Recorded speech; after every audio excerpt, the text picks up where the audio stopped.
All right, New York City, this video is for you. Today we are comparing the costs of living in New York City versus living in Nashville, Tennessee. We're getting a lot of rumblings from people in your city saying that they're ready to make the move. They're trying to figure out where to go. And so today we want to give you as much information about what it would be like to live in Nashville as possible. Stick around to the end. We're going to give you a scenario of someone making $200,000 a year and what the difference would look like being right here in Nashville. What that savings would look like. You're going to save a lot of money. So stick around to the end and see that. But we want to break down specific costs of living right here in this beautiful city behind us so you can be as informed as possible. Let's jump right in. I'm Scott Hardesty. And I'm Erin Gillespie. We are your Nashville real estate consultants. Book a call with us. We would love to meet you. We get calls from people like you every single week and would love to meet you. And also download our free Nashville relocation guide. We spend a lot of time on that. It gives you great insight about living in Nashville, Tennessee. Yes, exactly. Let's jump right into this. Let's get into the cost of living. What's first, Erin? So the first thing right off the bat is income tax.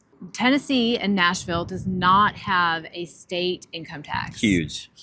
Just immediate. The immediate savings are right there. Obviously, you still have to pay your federal taxes, but if you were to make $200,000 a year, say as a family, you on average in New York City with your federal and state taxes, everything combined, on average, you would be paying about $45,000 in taxes.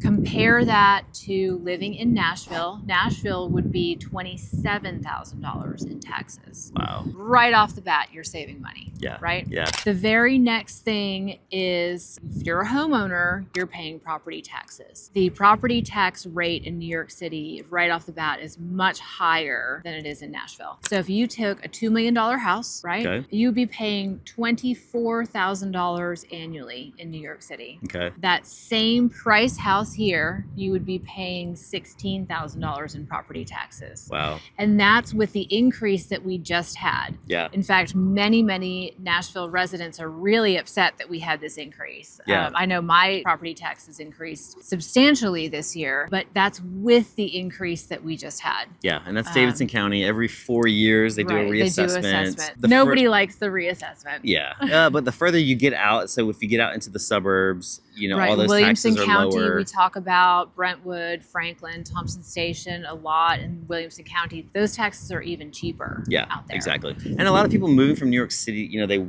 like the idea of being close to a city, but they want space. And so that's another thing, you know, we'll get into things that you can't put a price tag on later, but that's one of them that a lot of people like to have the options of living in the suburbs, beautiful rolling hills and things like that. And so that's just another thing to consider if you're looking at Nashville as being your next destination. The final category for taxes is your sales tax. Okay. Nashville's sales tax is actually a little bit higher. Our sales tax is 9.25%. Okay. Compared to New York City is 8.85%. Okay, so a little more on that. So it's a little bit more, but you know, I'm able to justify that in my head a little bit where you have to consume something, you have to buy something in order for that tax to happen. So in my mind, I'm like, well, I could choose not to buy this. Yeah. Right. But already in just our first topic of taxes, we've saved you a lot of money already. Yes. And it just gets more and more. And these little decreases these savings, they just add up and it's going to create more freedom for you. Right. And so we might be a little biased, but this is again. It could mean extra vacations. It could mean a lot of things. It could mean an extra car, fun car, Sunday driver, you know. Yeah, exactly. Put that money in Bitcoin, right? Let it ride, you know. All right, so the next category we're going to talk about is housing, because again, we're in real estate and this is one of the most important things for you. Mm-hmm. So if you think about what you would pay for a $1.2 million home in New York City, you could get the same house here for $850,000. Yes. So that's a huge difference in what you're paying for the quality of life that you get, wake up in every single day.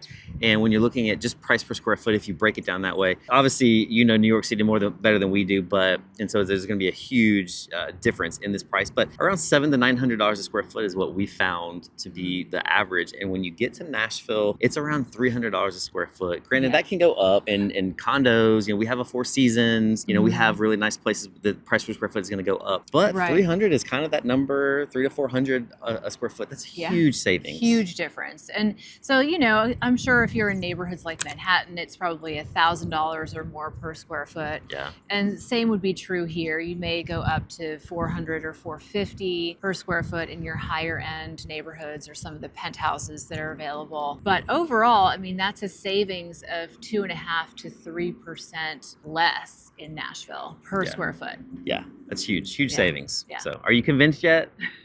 Another important piece about home ownership costs is when you decide to invest. When you want to invest in Nashville, it's a very different than in New York City. It's very much landlord friendly here. There's no rent controls. There's nothing like that. The market sets those prices. So you never have to worry about getting in a situation where you're stuck with a property. And so that's just something to consider, when you get here and you want to start investing, your money. That's something that's really important for owners here. And it's very, I've had people from out of state come and with the inspections, it's like, man, the seller doesn't have to disclose really a whole lot. And they really don't. It's really up to the buyer to do all the inspections, do the due diligence. Right. And so it's very much owner friendly here, which again, good or bad, you could love that or hate it. If you like rent control, those kind of things, then that obviously, you're not going to like that. But as an owner, it's good. And as an investor, it's a really good thing. Right. I have investment properties, so I'm a landlord and you are as well. Yeah. Right. Yeah, exactly. So we're both in that right now. Yeah. Dealing with tenants and things like yeah, that. And I've had to evict tenants, and it's been the city. It's definitely easier here than in some places, maybe in New York City, where could be a lot harder to get someone out who's not paying and not taking care of your property. So just another factor. I've had a great experience Same. being a landlord Yeah. and have not run into any issues, and I'm not rent controlled in any sort of way. So it's been a great investment vehicle for me and a great extra income. Yeah, and Airbnbs here too. They've already gone through all of the regulations. I started in 2015 with Airbnbs, and that was the Wild West. There were no regulations, I started long no permits. ago with that as well, and now it's a lot. So that part that's changed a lot. It's changed. Over the years. It was frustrating at the time, but now everything's laid out. Now there's no surprises. Now know what you can do. There's specific properties and specific zoning that can be Airbnb, and everything else just, frankly, it cannot. Yeah. So if you want more info on that, that, more streamlined, and we can always help if that's something that you're interested in investing in. We've been down that road. We follow it closely. We can definitely help with that. Yeah, exactly. Okay, the next segment is about transportation. In Nashville, you do need a car. You just have to have one. Yep. We don't have much in the way of public transportation. We have some buses, but not really much of a train system. You have to have a car. Yeah. So the difference would be that you're adding the cost of a car or maybe a car payment, but gas is usually cheaper here.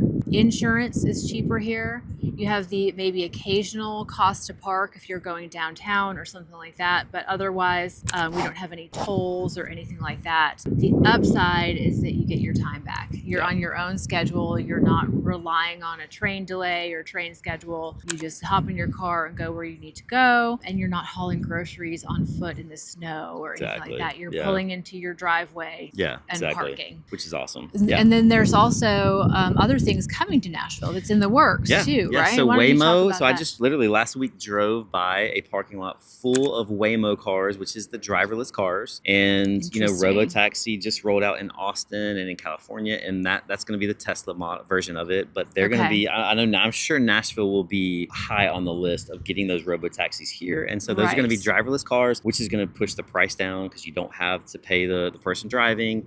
And so it's just going to get cheaper and cheaper to travel here in Nashville, Tennessee as you go. Well, and Elon Musk is already in the works. I don't know if they've broken ground on it, but I believe they have approval on it for those driverless taxi, basically going from the airport to downtown. Yeah, the tunnel going, which is crazy.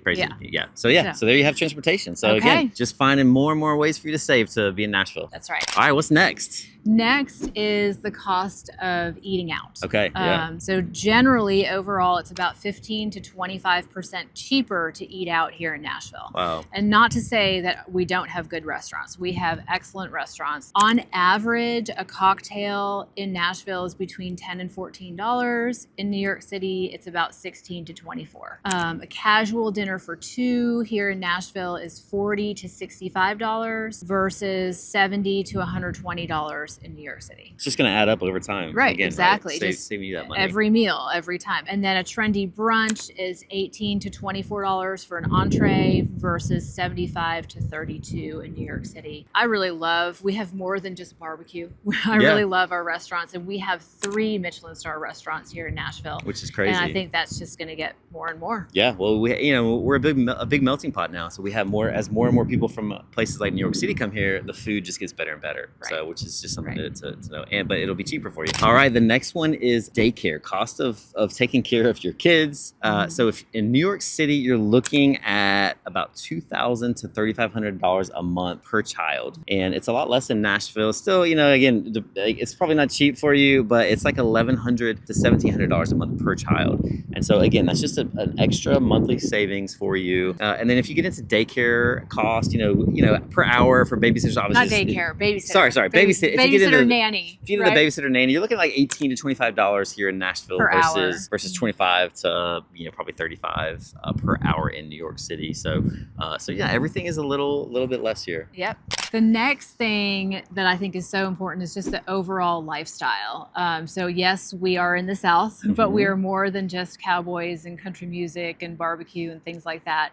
We have vegan cafes, we have tattoo shops, we have trendy restaurants, we have top universities. They call us the Athens of the South because of our universities and all of our education options. We have some of the best. We also have amazing sports teams. They're building a brand new state-of-the-art Titan Stadium that you can actually see behind us over there where the Those cranes 2 are. red cranes there. That's the new Titan Stadium, for better or for worse. And when you say amazing teams, I mean amazing to us. 1-7 right now, the Titans. But hey, terrible, if you're a Jets fan, you're going to fit right in here. There you go. So, exactly. Yeah, so which is great. We also have the renovation of the Bridgestone is coming down the pike. Yeah, which is where the hockey team plays. Bridgestone the Preds. is hockey And concerts. They have concerts there too. So all the time. let's not forget I've been that. to many. Yeah. Yep. We also we're working on a Major League Baseball team. So that's in the works. Yeah, hopefully it happens. Not yet, Not 100% certain, but we're bound to get one eventually, which will be nice to have a baseball team here. And we do have the Nashville Soccer Club, which is a worldwide team. So we get teams coming in from all over the world to play our Nashville. Yeah, and at the time when they built that a few years ago, it was the biggest soccer-specific stadium in the country. So maybe someone has built one since then, but it was a big deal when they built this one here in Nashville. So So just to give you just a general idea on culture, if you've never been here, it may not be what you expect. Well, and you're from Boston. I'm from Atlanta. Right. It is a big melting pot. Yeah. And a lot of people don't realize that we have people from all over the country who have come here. And so it's not where it's just a tight-knit circles everywhere. You can really come here and find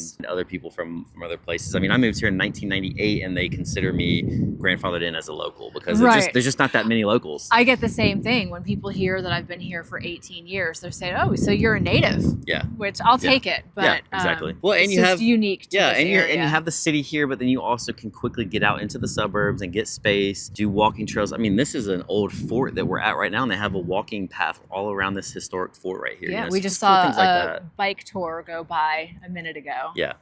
So there you go. All right. So we promised you that we would give you a real life example, someone making or a couple making $200,000 a year. So tell us what that looks like, Erin. Right. So if you're used to this stat is more spending $200,000 a year. Right. So if you're used to spending $200,000 a year, the equivalent lifestyle here in Nashville would be spending $120,000. $80,000 savings. $80,000 savings Crazy. in essentially disposable income. So as I said earlier in this video, that could be a trip to Europe, or many trips to Europe, actually. I mean, it could be whatever you deem it to be. You put it in savings for your retirement. It could be many, many things. Yeah. Well, it gives you freedom. But it gives you freedom. Generally, overall, on average, it's 40% less to live here compared to New York City. Yeah. And that's something to consider too. If you're thinking about moving here and maybe the job offers that you would be receiving are a little less than what you're making now, you might still come out ahead because the cost of living is that much lower. And so you could actually be making a raise if even the